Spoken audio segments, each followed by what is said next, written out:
नमस्कार विद्यार्थियों, गीता शर्मा क्लासेस में मैं आपका स्वागत करती हूँ। आज मैं आपके समक्ष कक्षा 10 कृतिका भाग 2 में संकलित पाठ साना साना हाथ जोड़ी लेकर उपस्थित हूँ, जिसकी लेखिका मधु कांकरिया जी हैं। मधु कांकरिया द्वारा रचित यह एक उल्लेखनीय यात्रा वृतांत है। इस यात्रा वृतांत में उन्होंने पूर्वोत्तर भारत के सिक्किम राज्य की राजधानी गंगटोक और उनके आगे हिमालय की यात्रा का वर्णन किया है। लेखिका द्वारा किया गया यह वर्णन इतना सजीव है कि मानो हिमालय का पल पल परिवर्तित सौंदर्य हम स्वयं अपनी आँखों से निहार सकते हैं। यह यात्रा वृतांत कुछ इस प्रकार है। पाठ की शुरुआत लेखिका के गंगटोक शहर में पहुंचने के बाद शुरू होती है, जब लेखिका टिमटिमाते हजारों तारों से भरे आसमान को देखकर एक अजीब सा सम्मोहन महसूस करती है और उन जादू भरे क्षणों में खो जाती है। लेखिका गंगटोक शहर को मेहनतकश बादशाहों का शहर कहकर सम्मानित करती है, क्योंकि यहाँ के लोग बहुत अधिक मेहनत कर अपना जीवन यापन करते हैं।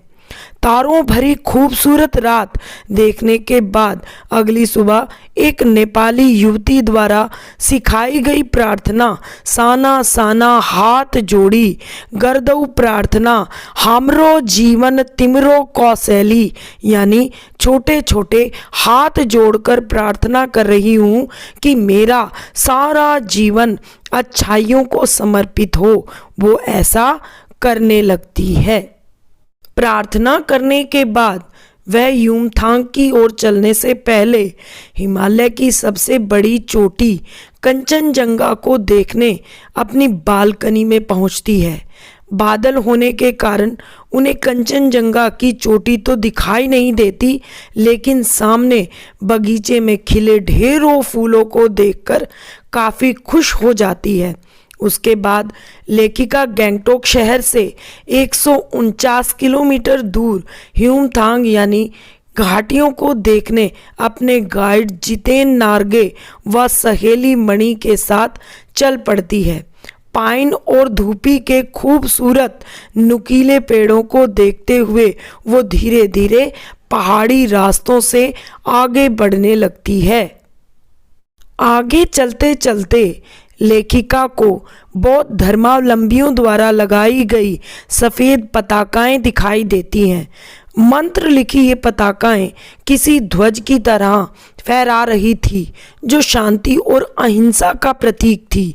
लेखिका ने जब इन पताकाओं के बारे में पूछा तो गाइड जितेन ने बताया कि जब किसी बुद्धिस्ट की मृत्यु हो जाती है तो उनकी आत्मा की शांति के लिए शहर से दूर किसी पवित्र स्थान पर 108 पताकाएं फहरा दी जाती हैं। नार्गे ने यह भी बताया कि किसी शुभ अवसर या नए कार्य की शुरुआत करने पर सफ़ेद पताकाओं की जगह रंगीन पताकाएं फहरा दी जाती हैं। यहाँ से थोड़ी दूरी पर स्थित कवि लॉन्गस्टॉक जगह के बारे में नार्गे ने बताया कि यहाँ गाइड फिल्म की शूटिंग हुई थी। इन्हीं रास्तों से आगे जाते हुए लेखिका ने एक कुटिया के अंदर प्रेयर व्हील यानी धर्म चक्र, जो कि ये आपको पिक्चर में दिखाई दे रहा है, इसको क्या बोलते हैं?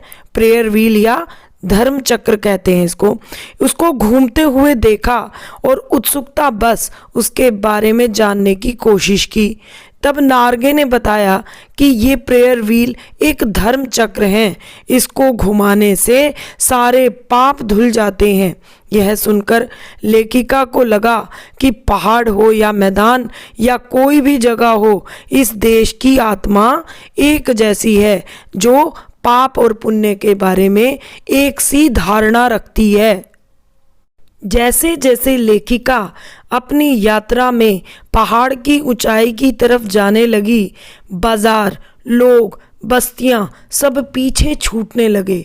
अब लेखिका को नीचे पहाड़ियों में पेड़ पौधों के बीच बने छोटे छोटे घर ताश के पत्तों से बने घरों की भांति प्रतीत हो रहे थे और ना जाने कितने ही तीर्थ यात्रियों, कवियों, दर्शकों, साधु संतों के आराध्य हिमालय का विराट व वैभवशाली जो रूप था वो धीरे धीरे लेखिका के सामने आने लगा।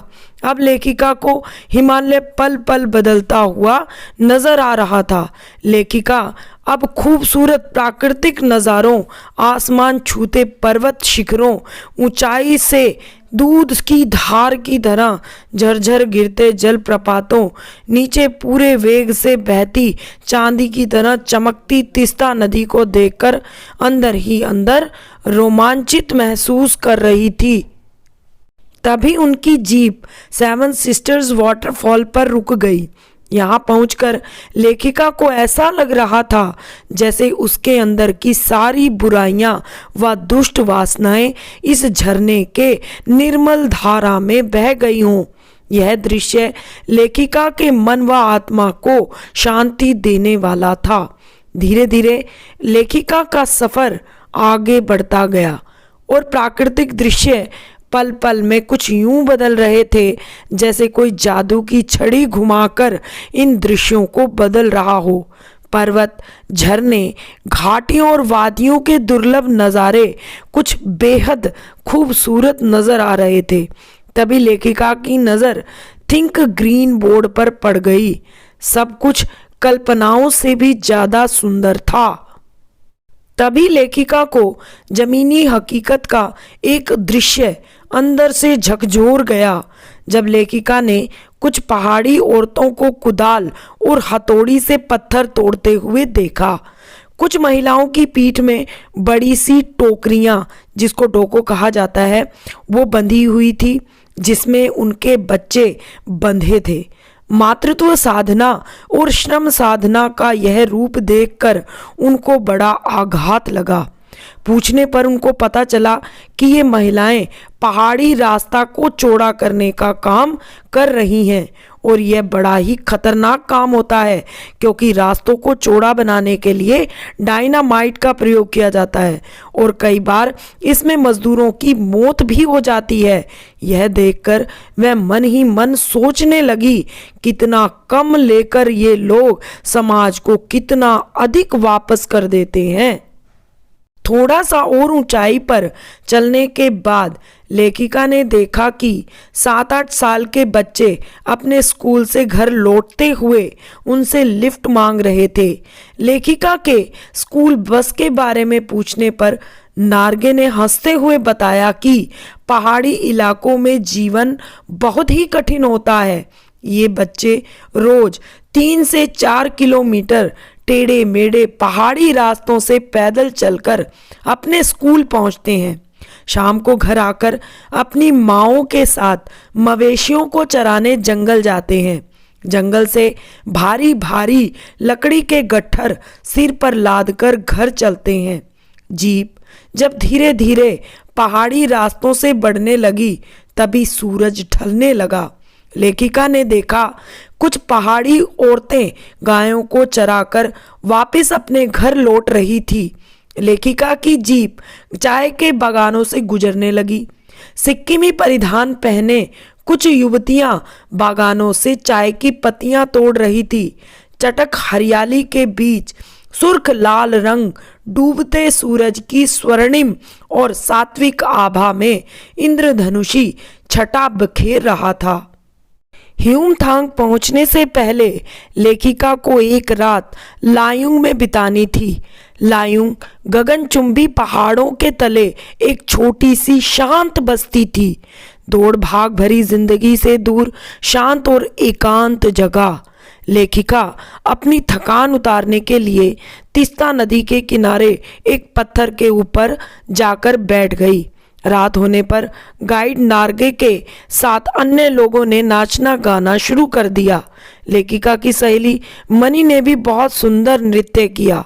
लायुंग के लोगों की आजीविका का मुख्य साधन पहाड़ी आलू, धान की खेती और शराब ही है। लेखिका यहाँ बर्फ देखना चाहती थी, लेकिन उन्हें वहाँ कहीं भी बर्फ दिखाई नहीं दी। तभी एक स्थानीय युवक ने लेखिका को बताया कि प्रदूषण के कारण अब यहाँ बर्फबारी बहुत कम होती है। लेखिका को यदि बर्फ देखनी है तो उसे कटाव यानी भारत का स्विट्जरलैंड वहाँ पर जाना पड़ेगा। कटाव पर्यटन स्थल के रूप में अभी इतना विकसित नहीं हुआ था, इसीलिए यहाँ का प्राकृतिक सौंदर्य अभी पूरी तरह से बरकरार था। लायुंग में कटाव का सफ़र लगभग 2 घंटे का था, लेकिन वहाँ पहुँचने का रास्ता बहुत ही खतरनाक था। कटाव में बर्फ से ढके पहाड़ चांदी की तरह चमक रहे थे। लेखिका इसे देखकर बहुत ही आनंदित महसूस कर रही थी। कटाव में लोग बर्फ के साथ फोटो खिंचवा रहे थे, लेकिन वह तो इस नज़ारे को अपनी आंखों में भर लेना चाहती थी। उन्हें ऐसा लग रहा था कि जैसे कि ऋषि मुनियों को वेदों की रचना करने की प्रेरणा यहीं से मिली हो, और उन्हें यह भी महसूस हुआ कि यदि इस असीम सौंदर्य को कोई अपराधी भी देख ले तो वह भी आध्यात्मिक या ऋषि हो जाए। लेखिका की सहेली मणि के मन में भी दार्शनिकता के भाव पनपने लगे और वह कहने लगी कि प्रकृति की जल संचय व्यवस्था कितनी शानदार है। वह अपने अनोखे ढंग से ही जल संचय करती है। यह हिम शिखर जल स्तंभ हैं पूरे एशिया के। प्रकृति जाड़ों में पहाड़ की ऊंची ऊंची चोटियों में बर्फ जमा देती है और गर्मी आते ही बर्फ पिघलकर पानी के रूप में नदियों से बहकर हम तक पहुंचती है और हमारी प्यास बुझाती है। थोड़ा आगे चलने पर लेखिका को कुछ फौजी छावनियां दिखाई दी। तभी उन्हें ध्यान आया कि यह बॉर्डर एरिया है। यहाँ चीन की सीमा भारत से लगती है। जब लेखिका ने एक फौजी से पूछा कि आप इस कड़कड़ाती ठंड में यहाँ कैसे रहते हो, तब फौजी ने बड़े हंसते हुए जवाब दिया, आप चैन से सोते हो इसीलिए हम यहाँ पहरा देते हैं। लेखिका सोचने को मजबूर हो गई कि जब इस कड़कड़ाती ठंड में हम थोड़ी देर भी यहाँ ठहर नहीं सकते तो ये फौजी कैसे अपनी ड्यूटी निभाते होंगे। यह सोचकर लेखिका का सिर सम्मान से झुक गया। उन्होंने फौजी से फेरी भेटुला यानी फिर मिलेंगे कहकर विदा ली। इसके बाद ह्यूमथांग की ओर लौट पड़ी। ह्यूमथांग की घाटियों में उस समय ढेरों प्रियता और रोडेंड्रो के बहुत सारे खूबसूरत फूल खिले थे, लेकिन ह्यूमथांग वापस आने पर उन लोगों को सब कुछ फीका फीका लग रहा था, क्योंकि ह्यूमथांग कटाव जैसा सुंदर नहीं था। चलते चलते लेखिका ने चिप्स बेचती हुई सिक्किमी युवती से पूछा, क्या तुम सिक्किमी हो? युवती ने जवाब दिया, नहीं, मैं इंडियन हूँ। यह सुनकर लेखिका को बहुत अच्छा लगा।